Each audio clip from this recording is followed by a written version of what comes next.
I'm going to introduce you or reintroduce you to the concept of complex numbers. So we know complex numbers takes on the form of a plus bi, where a is the real component and bi is the imaginary component. So let's do a real quick review. Negative 5 plus 2i. Is that a complex number? The answer is yes. The real component is negative 5. The imaginary component is 2i. How about negative 7i? Is that a complex number? And the answer is yes. The real component is 0, and the imaginary component is the negative 7i. And let's do one more. 3. Is that a complex number? Now, most people would say no, but the correct answer is yes. Same exact logic as this. The real component is 3, and the imaginary component is 0i. Okay? So now that we have reintroduced you to the idea of complex numbers, let's talk about graphing it. Again, the a and the bi behaves exactly the same as x and y back in Algebra 1. So let's take a look at these two examples. If I wanted to graph 3 minus 6i, here's my real component, here's my imaginary component, a minus bi. I just think of a exactly as I would with x, and b exactly as I would with I. So it's no different than graphing something like this back in Algebra 1. So I'm going to go 1, 2, 3 to the right, 4, 5, 6 down, and here is my answer. Okay? Negative 2, comma 8 means 2 to the left. 1, 2, 3, 4, 5, 6, 7, 8, and here would be my answer for this one right here. Okay?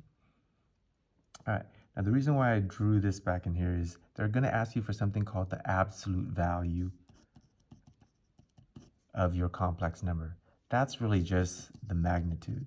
In other words, the length of how far that dot is away from the origin. And we did this before when we did the Pythagorean theorem. Okay, so if this was 3 to the right and 6 spaces down, then all I would have to do is Pythagorean those two numbers, and I would get 3 radical 5. Same thing here, square that, add it together, and that would give me 2 radical 17. So that's how we find something called the absolute value or the magnitude of those values.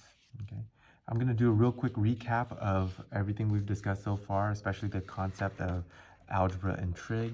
So in Algebra 1, we were very familiar with something called x and y. Okay, those coordinates that move left and right, up and down. In English, we talk about horizontal and vertical movements, or you could call it left-right movements and up-down movements.